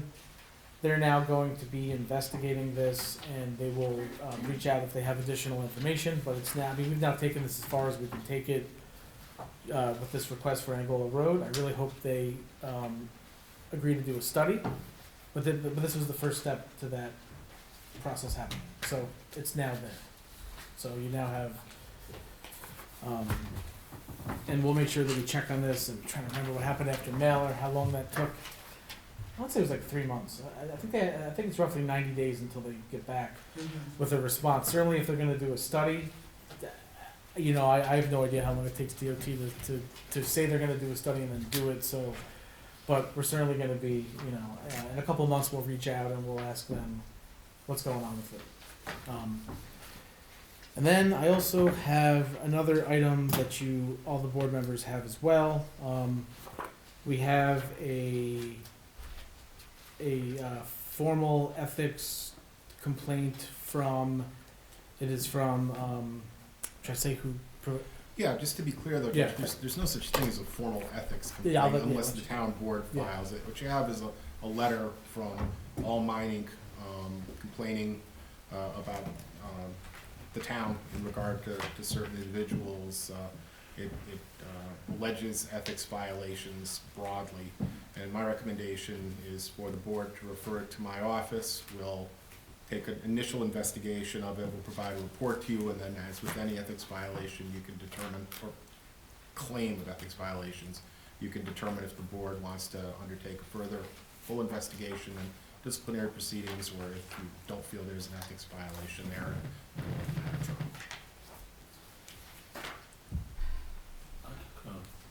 Yeah. Sounds good to me. Yeah, and so until we've had a chance to review this and whatever, we really can't comment on it. And- No, it would not be Yeah, appropriate. it wouldn't be appropriate, so just want to acknowledge that. Board members have a copy of this, Yes. and I'm sure we'll be back talking about this in December. Okay, so we have that. All right, committee reports. Who wants to start it off? Tim? Highway, assist sanitation, double pickups, metal pickups, and vacation cars. Street entrance, split entrance of roadways, townwide leaf patrol, I guess, clean up the gutters. Final road mowing, it's all done for townwide. Leaf vacuum, ditch lines, catch basin gate, grates, entrance of roads, July 9th storm repair, ongoing. replaced pipe at Hess Road, Long Hill Road, replaced pipes at, Clarkwood, and, a number of different addresses, 514 to 16. On the blacktop repair on Middle Spring Road, and Long Hill, Shields, Clarkwood, that whole area up there. The Boulevard and, Broadway and Mill Park. Reinforced embankments on Broadway and Deer Hill. Contacted, Noonan and Callahan, the plans for Mine Hill. They had to put a whole, like, drainage pipe in. Start dressing out trucks for the winter, just getting prepping for the winter time. We had some snow and sleet today. 4 big trucks, 4 small trucks, ready to go. And he's monitoring them out and because you know what about it, the temperature's warm enough, so it could be all rain. That's it for highway. First Cliff, to clean up all the rags and stuff like that, and the skimmers and contract exercise, all the valves and the waste valves, waste secondary sludge, remove all rags, debris. Again, leaf removal, cleaning around BD Terrace pump station, cleaned up trouble spots, collected 2 main lines, went to first water treatment plant, wastewater treatment plant. The flow is, 0.072, which is way below the limit, and BOD is, 2, which is way below the limit, 30. Total suspended solids is 2.5. These plants are operating pretty well, especially after all the rain we've been having. And that's the only report I have on them. Shore Road, same thing, cleaned out the booster pumps, heavy rags, debris, they painted a new concrete pad on one of the tanks, and storm cleanup of Tam on Cottage Street in North, up there off of Maynard Avenue. That's an issue up there. Call out on the water main break at 255 Shore Road, and then 2-phase sewer inspection over 300 feet over at Waterview Terrace. And again, these flow at the plant is, BOD is not there. It's 13.3, still below the limit. TSS is 8.3, and still below the limit. The coliform is 6.24, and that's quite a bit below the limit also. So a little bit of change because of the storm on July, but otherwise, ran pretty well. Okay. Can I talk about the pond? Yeah, sure. We'll talk about the pond. We received some news. Obviously, we got some money for the dredging project, which is what I call Phase A, or Step A, or Plan A, whatever you want to call it. And not good news. What happened, Ways and Means will no longer give us a project number for dredging process. I have to go through DEC, so I'm not giving up. I'm trying to find money to actually dredge the pond appropriately with the appropriate project number. I'm reaching out to DEC and a couple other people to see how I can get that money. But so right now, for an upcoming year, 2024, I'm going to be diving into what I call Plan B, which I have a very strong plan for that case plan. They fell apart, which did a little bit, not a hiccup, but I'm going to try to move forward with Plan B. And the main goal is to prevent what happened last summer. It's a heavy allergy plumage, and so there's some good ideas that the public came with me to me, gave me. We're going to do some removal of some cattails, kind of mitigate them. Keep them under control.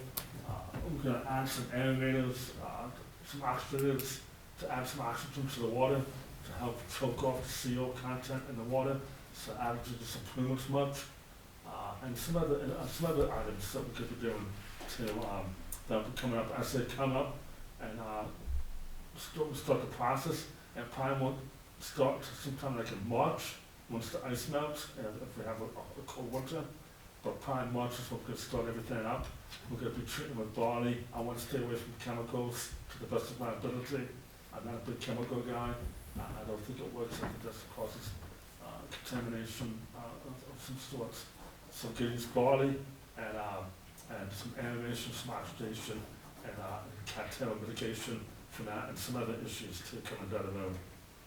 So more to come with the pond, but I just want to bring everybody up to speed that unfortunately, the money is there, but we can't utilize it for dredging at this time. And I'm gonna continue working on, to get that changed around through DEC or other means, so we get our project number, so we can actually dredge and then maintain our pond and keep it for many, many years to come, long after I'm gone. Yeah, well, and we'll actually have more on that, Did we once have reached out to the city of Newburgh, because they've done down in Park, they've dredged it, maybe they Yeah. can help you. What happened, they got a lot of, I reached out to a lot of different people, and what happened was, it's this year that they changed their, I think, So- okay, just because they've had the experience in going Yeah. through it, that's Sort what of I'm a no. suggesting. and Minogue did it before, now they can't do it. Yeah, I mean, Unfortunately. unfortunately, you know, the bond council Yeah, bond council. determines what's a eligible project for a funding source, and we just hit it at the wrong time, but the DEC does have a dredging program, and there are other agencies, so we just think it's a matter of, you know, having to get money put into the right, the right agency for the right project. But I mean, I guess the good news is that we have money for other projects, which we will come back to the board to discuss in December, once we have more. But, so it's just a matter of, we've gotta regroup. He's gonna work on a plan B, and I think we'll Oh, I have definitely, Plan B. and we Plan don't B want the is- pond to go back to how it looked, is no, to- believe me. No, no Plan C. I know, but I always had to say, Then show us how Plan C. just keep at it, Tim, that's all. Keep at it. Anyway, thank you. Brookshire? Yep, mine is very short. All right, from Cornwall Conservation Advisory Council, I have one news that we're gonna be meeting first Tuesday of the month versus first Wednesday of the month, starting 2024. Cornwall Youth Garden Club met last Sunday, and they are going to recap, they're going to plan 2024 budget and all that in the next meeting, which is second week of January. Cornwall Youth Committee will participate on December 3rd festivity, which is Sunday, right down in town. Cornwall Youth Garden Club has diverted, these are the news from the Youth Garden Club that have been most active. They have diverted almost 3,000 pounds of food scrap from the landfill through their program, composting program. Nearly 5,000 pounds of CO2 equivalent emissions avoided, which is equal to 204 days of energy consumption for a single household. During the farmers market's off-season, residents can bring their food scrap and drop them off at the Donahue farm, in the shed, and people are welcome to drop it off anytime they want, as long as they just let the James and Marla, who are running this composting program, know via Facebook page as well. So let's see, here. The drop-off location for the compost is important. It's listed on the county website, and also Cornwall Youth Garden Club is working on building a brand new website, so it's gonna be soon up and running in Okay. 2024.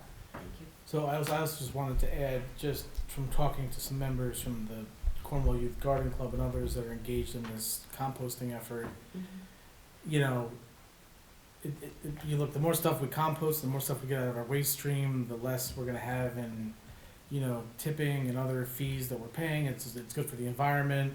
Question is, you know, what's the amount that we can handle? I mean, you know, I don't know what that is. I certainly think there's a lot of room to grow.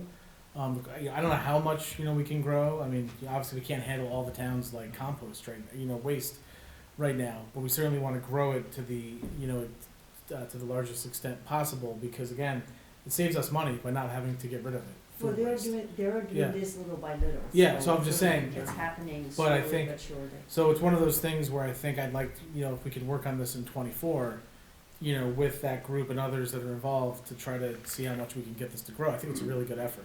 Yes, And it doesn't really, it's based on volunteers, a lot of Yeah, volunteers so- come in. Councilwoman Scott? The only reports I have, First Cliff, I had no report, Moodna Creek, been trying to actually find out when their next meeting is, every time I turn around, it's canceled, so, I did reach out to Simon again. Okay. The other thing is, first of all, I'd like to thank, Tony Lund, for, taking the seniors on Saturday to their, the Thanksgiving lunch, that the Knights of Columbus do. They really enjoyed it. There were people that were not gonna have transportation, and, they just wanted, I sent you an email. Oh, yeah. Very much appreciated, that, for them. We said, they're going to go to, the West Point, holiday concert on December 2nd. And, again, it's something that they're, excited about doing.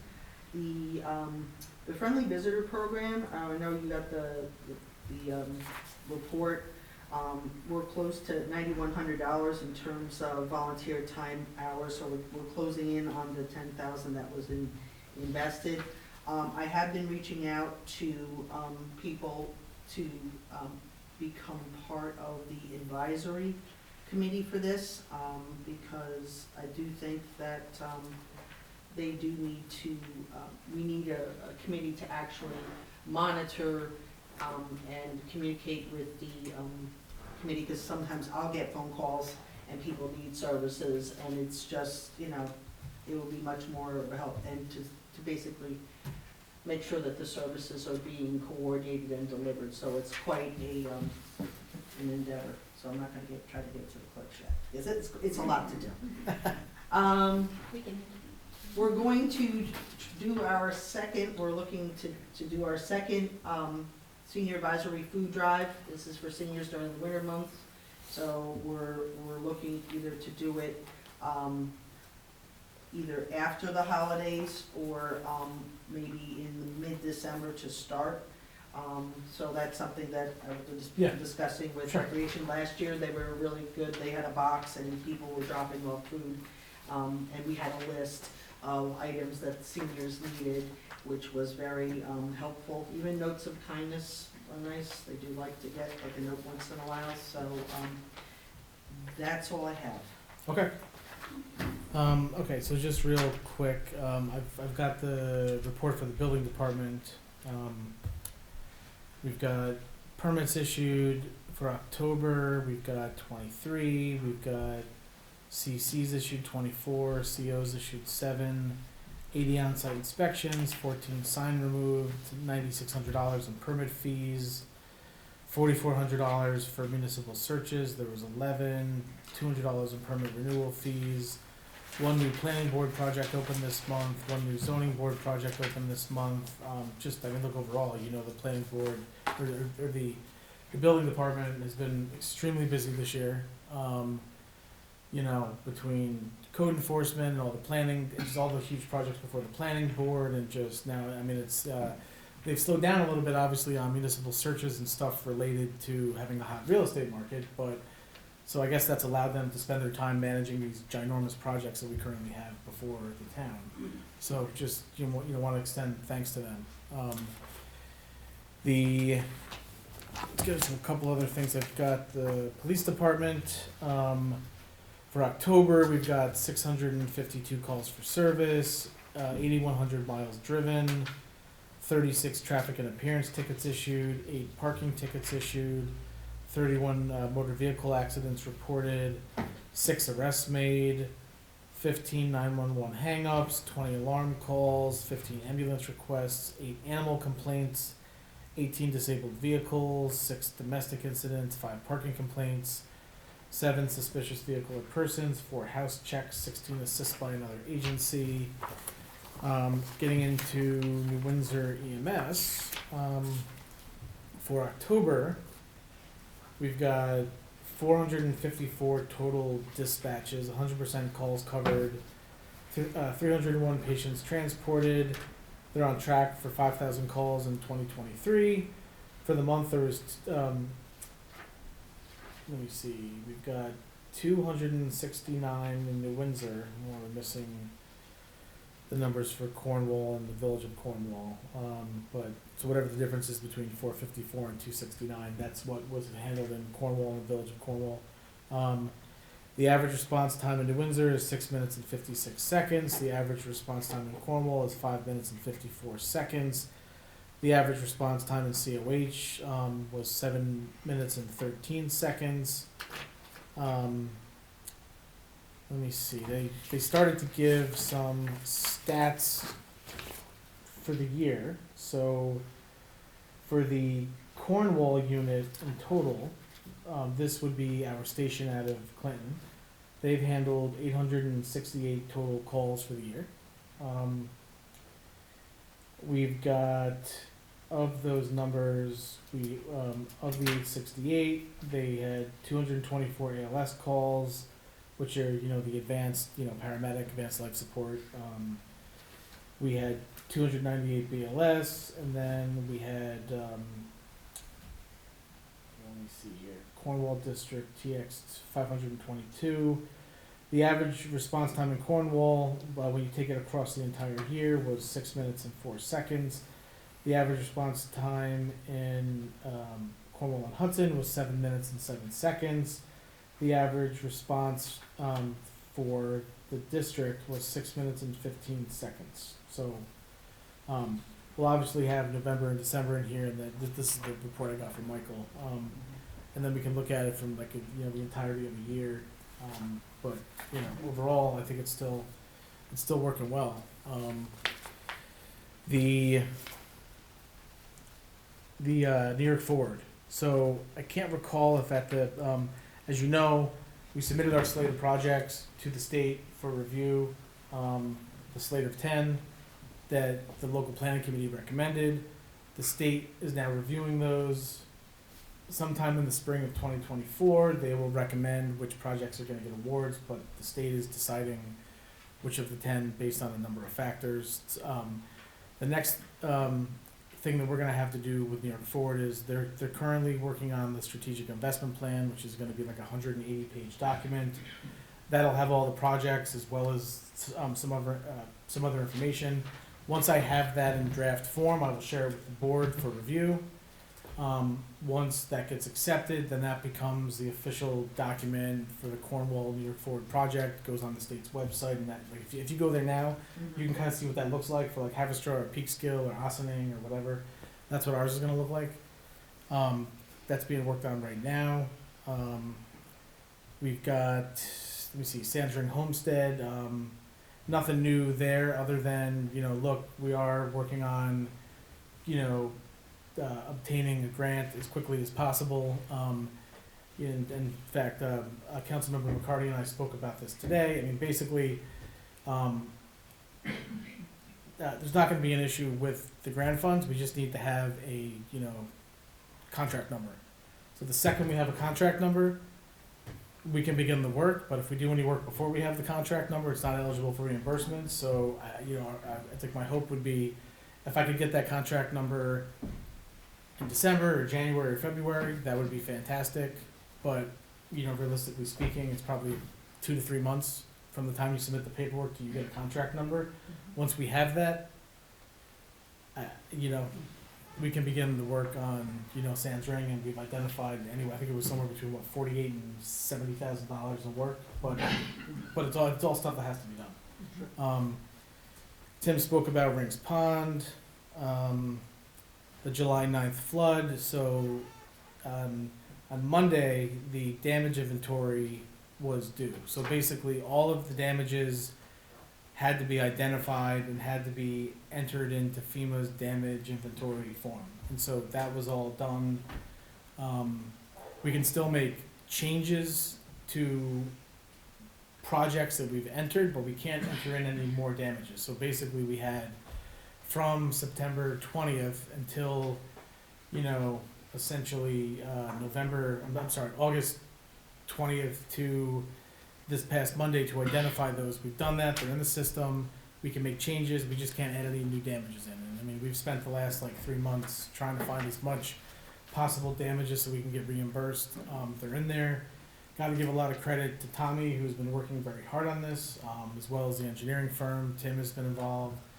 The deputy supervisor's been involved in helping with this, but I think we really have, I mean, we've got over $3.5 million in projects. I mean, obviously, a lot of that comes from the two big ones, the Boulevard and the Long Hill Road culvert, but there's a lot of other stuff. And in fact, I believe Tommy had said to me today, we may all be ready to get reimbursed and get a check for $65,000 sometime in the next month. So that'll come in to cover some of like the immediate, costs that we had. So that's good news. We've also got, just to point a couple things out, the town clerk's been working with the Orange County clerk just to push this out there. On Friday, November 24th, the mobile DMV van is going to be outside. And they can help with all kinds of things. They were here, this is what, their second time or their third time? Third time, yeah. So it's great. You don't have to go to Newburgh, you don't have to go to Goshen, you can just come here. They can process the real enhanced IDs, all licensed transactions. So we're very excited about that. So if you're not shopping on Black Friday, come here and, get your, real or enhanced ID. Thanks for taking care of it, Jen. Yeah, of course. And then on Saturday the 25th, over at Munger, we have the Holiday Artisan Market that's put on by the Cornwall Arts Collective in conjunction with Phyllis from the rec department. She's been working on that as well. Over at the Munger Cottage from 10 a.m. to 4 p.m., we're going to have different artisans over there selling their goods. This is also the Small Business Saturday Shop Hop, same day. If you go on, I apologize, I don't have a flyer for that, but if you go online and you go to the Chamber's page, they have stuff posted on how to get a scorecard and how to participate.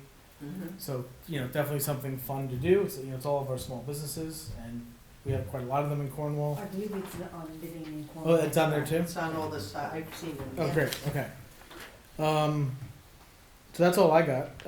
Also, I think we yeah. should recognize, the recreation director, Laura Kirby. Oh, yes. She was actually featured in the local with the rec desk. I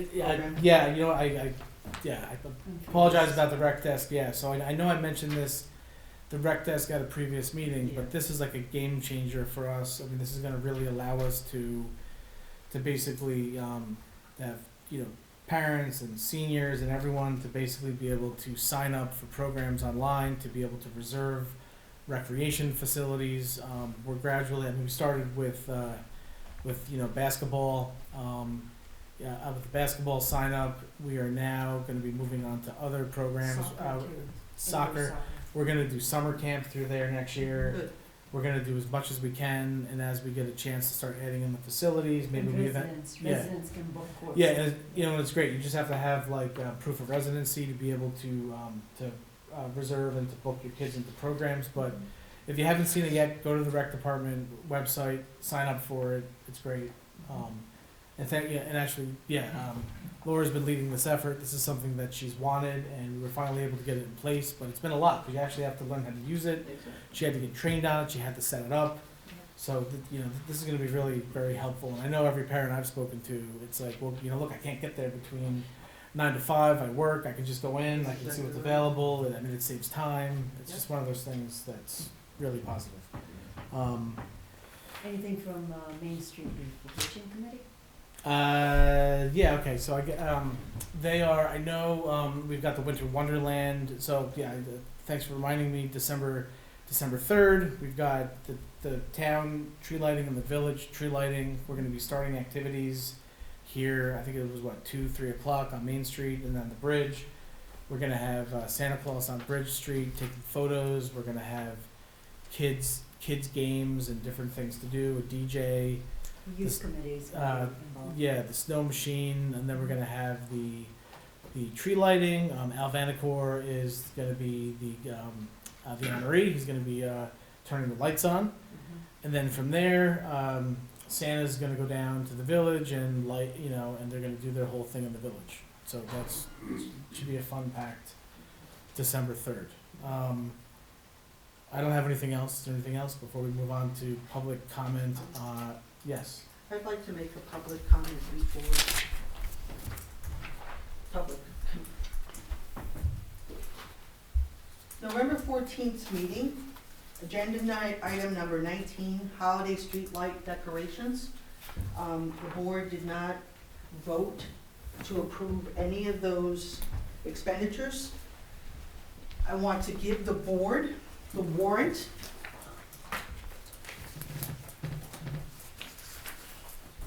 And I want this on the record.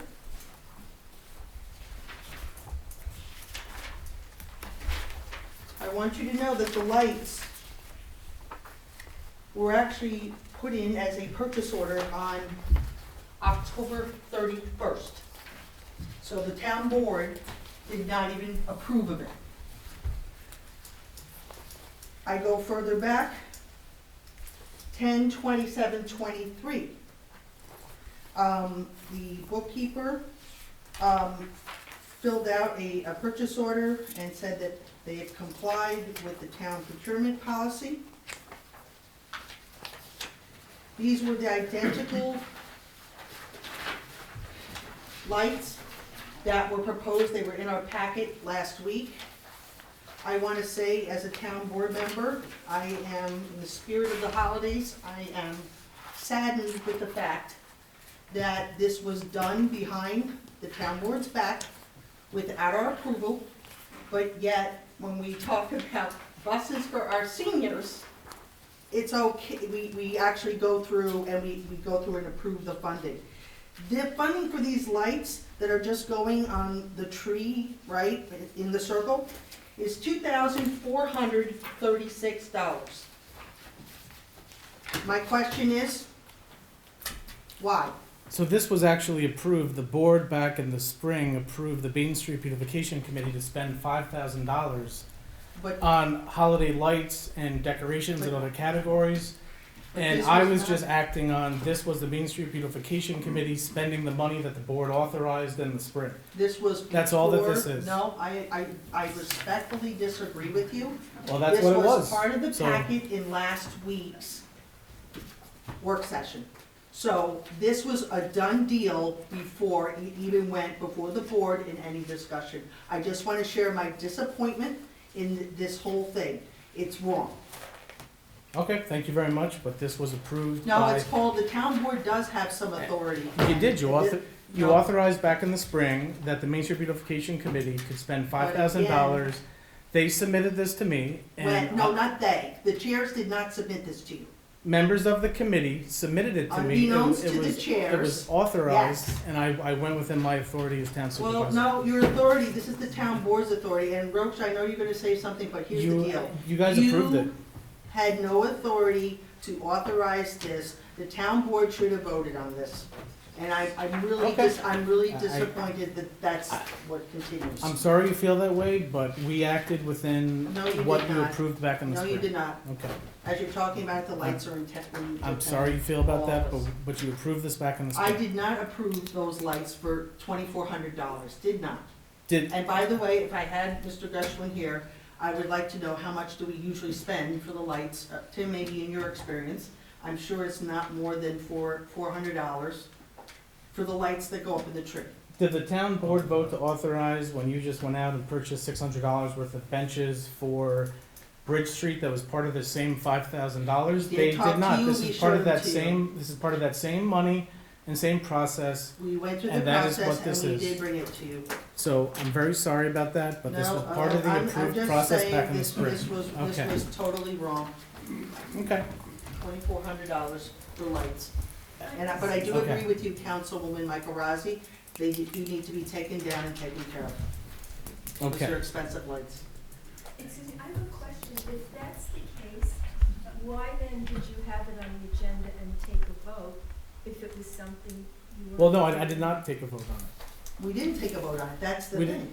We didn't, so we had it up for discussion, so the board would be able to, to talk about the lights. But And we then, didn't vote and then on the it. committee came to me and said, well, you know what, since the town board already approved to spend $5,000 No, on these things back in the I spring, we then decided to go through that approval for the $5,000 back in the spring and do it. And Now- that's what we decided to do. I The respectfully same disagree authority with you. that you used to purchase $600 for benches on Main Street that did not come before the town board. The same approval We process. went through the process, So- and you actually even saw the So- chairs. You know, you can continue. This was I'm on sorry, but, the agenda but this last is week. what had It's happened. not on the agenda So- this week, but yet, lo and behold, Is it's there not any- in the warrant, you. Is there any, so I've explained this, I've explained this. No, I how just it want was the public approved? to know, Okay. because this is a matter of transparency. Virginia, I'm happy to put out the approval of the board that they approved $5,000 for the committee, the same approval that you used to purchase chairs. That came That out the of the town board did not- $5,000 okay. budget. It did. This all came out of the $5,000 budget. It did. The same No, I $5,000 thought this was budget. coming out of the grant from Senator Squeaks. So what we're, Which one is it? so what we're doing is, the $5,000 that was approved came out of the budget.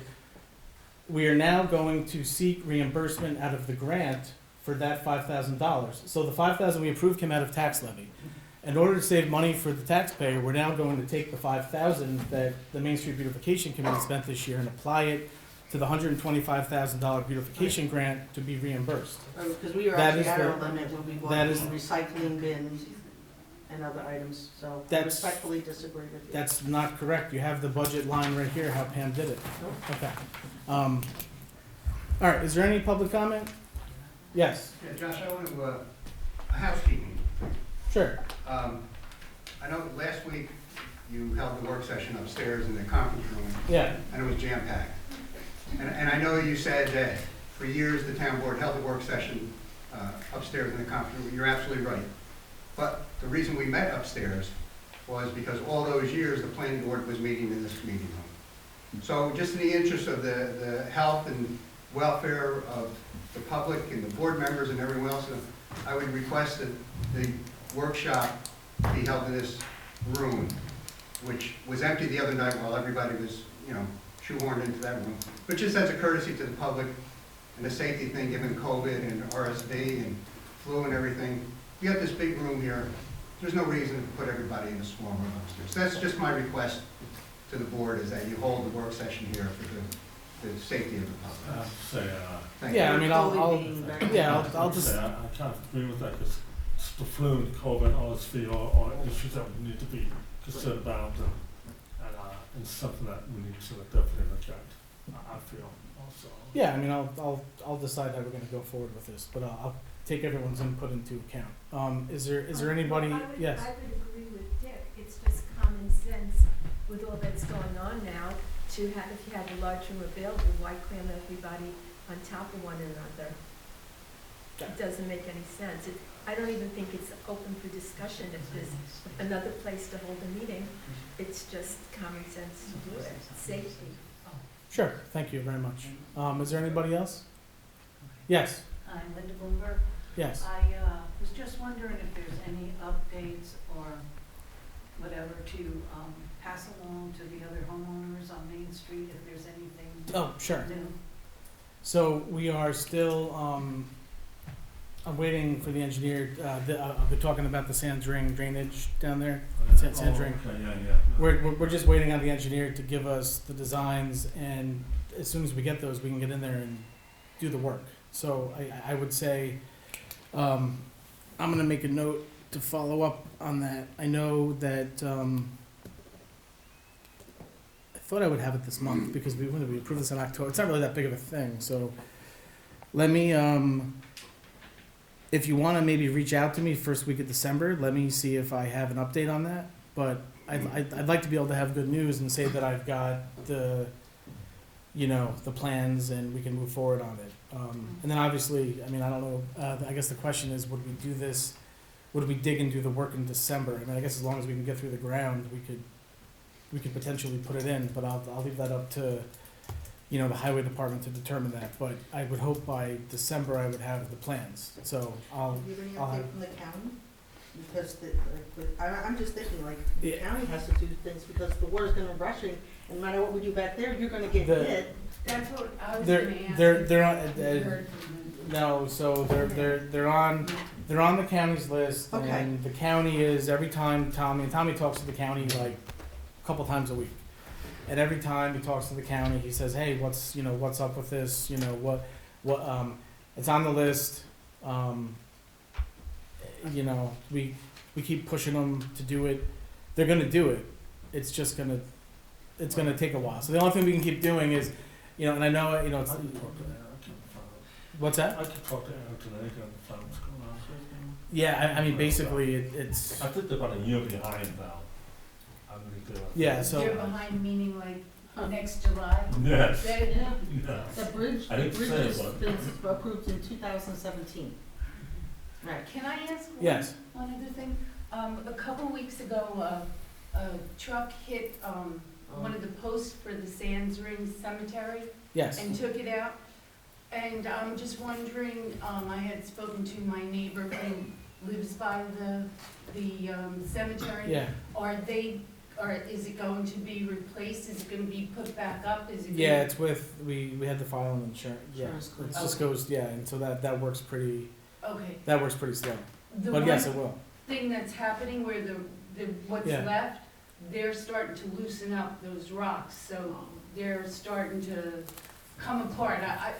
My neighbor was curious whether it's something historical that, you know, you have to keep those rocks, that they're gonna go back, or Yeah. when it gets built, so they are starting to loosen up, so that's all. I'm just letting you know that. You told me about the stone pillars? Yeah. The bottom is coming loose. Yeah. Because when they hit it, they took out most of it, but the bottom is still there. And all the concrete's falling apart, and the big rocks are loosening up. So the next flood, if it's before July, might take them down the back, so it's loosening up there. That's all.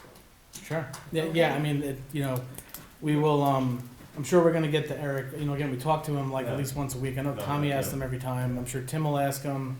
We know this is a priority. I mean, you know, every time that we see there's gonna be a heavy rainfall, Yeah, I know. it's like, what's gonna happen here? What's gonna happen over there? I know. I mean, I'm sure it must be And very also, stressful. if we get snow too, Yeah. if, you know, they get covered over. I just don't know how historic, and if, you know, you're trying to protect them or preserve them, and that's all. Dick, do you know if those stone pillars have any historical value? I don't know, I mean, the cemetery certainly. I know it does, I know They- it does. So they've been there a long time, Timmy, so it's all part of the same era, I'm sure. Just one other note about safety. I don't know if it was the county or if our town cut down all those trees next to the creek where the Triangle Park is. Yes, we There's a had. huge drop off, and I'm just concerned that if the kids are, you know, playing around, they could fall. So perhaps, you know, where you come around where the Canterbury is, and you're going down to the Triangle Park, that is now all open, so there's about, probably, my estimate, about 10-foot drop. These kids someone could fall. I mean, for safety reasons, we did cut down the grass and the sumac and all Now the it stuff just that creates was. another, I'm saying. So I mean, I obviously I'm gonna defer to Tommy and Chief Sure. Geppert on this if they think there needs to be something done over there. I know that in March, there's gonna be construction fencing around that whole, If I can speak Yeah. to that, because I walk in town, yeah, Canterbury Brook, the restaurant on their side, they've got fencing to protect it. This here, when you go over the bridge, heading, away from Yeah. town, Yes. it's totally, I saw kids playing at the edge in the water when we had the Cornwall Day, and someone's gonna fall and get killed, and they're gonna fall on rocks.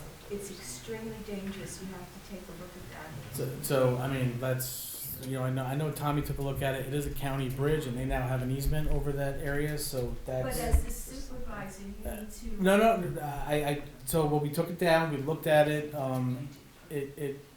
you know, the highway superintendent did not believe that it was that we needed to put construction fencing or anything around that. I mean, I'm happy to look at it again. I'll talk to Tommy. Yeah, I mean, I know, look, the other thing too is obviously in the meantime, come March, that whole area is gonna be one huge construction site. Yeah, I'm just thinking, Yeah. you know, with the winter wonderland, I would feel really horrible if something happened to I would kids. suggest you walk and take a Look look at and it. see what we're talking Yeah. about. It's an accident. I did go look at it. Sure.